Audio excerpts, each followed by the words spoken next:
না, ব্রাজিল এত তাড়াতাড়ি টুর্নামেন্ট থেকে বিদায় হয়ে যাবে এটা এত সহজ হবে না। কারণ জাপান যতই ক্যালকুলেটিভ ম্যাচ খেলুক, টেকনিক্যালি যত বেশি ব্যালেন্সড আর সলিডই হোক না কেন, ব্রাজিল এই চ্যালেঞ্জে এত তাড়াতাড়ি ছাড় দেবে না। আর ব্রাজিল টুর্নামেন্ট থেকে একটু আগে ঝরে গেলে আমাদের বাংলাদেশে ফুটবল ক্রেজ যেরকম কমে যাবে, ওয়ার্ল্ডেও অনেকখানি কমবে।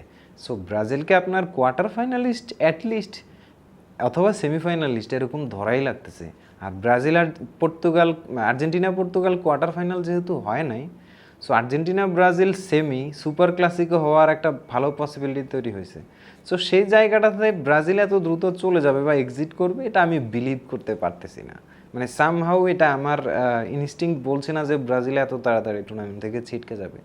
জাপানকে এই ম্যাচ জিততে হলে মিরাকেল কিছু করে ফেলতে হবে, একদম খুব দ্রুত সময়ের মধ্যে ব্রাজিলকে ভাঙতে হবে। ম্যাচ যত আগের দিকে যাবে, খেলা যত প্রোগ্রেস করবে, 60 মিনিট 0-0 থাকলে ব্রাজিলই আপার হ্যান্ডে থাকবে।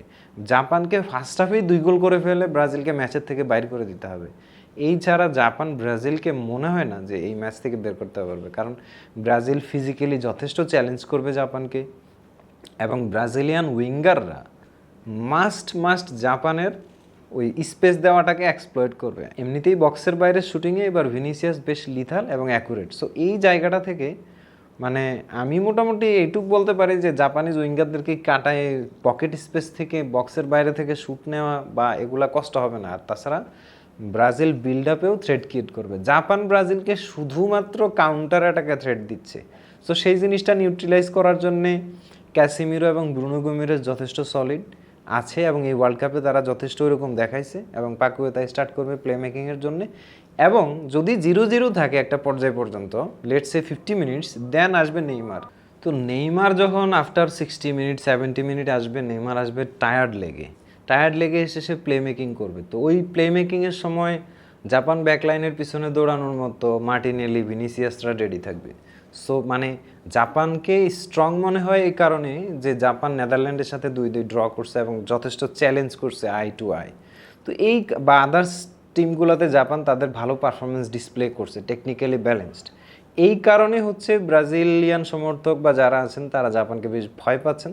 তবে আমি মনে করি হ্যাঁ, Japan match will be challenging, but not মানে ওই লেভেলের আসলে ভয়ের কিছু নাই যে এখান থেকে ব্রাজিল এলিমিনেট হয়ে যাবে বা আদার্স এরকম কিছু। আমার কাছে অ্যাটলিস্ট মনে হয় না যে টুর্নামেন্টের এই পর্যায়ে রিদমে আসার পরে ব্রাজিল কোনো ম্যাচ এভাবে গিভ আপ করবে। ব্রাজিল কিন্তু 22-এও কোয়ার্টার ফাইনালিস্ট, এবং ফর্মে থাকা ক্রোয়েশিয়ার সাথেই আসলে ঝামেলা হয়েছে। তো ব্রাজিল ভুলগুলো থেকে শিক্ষা নিছে।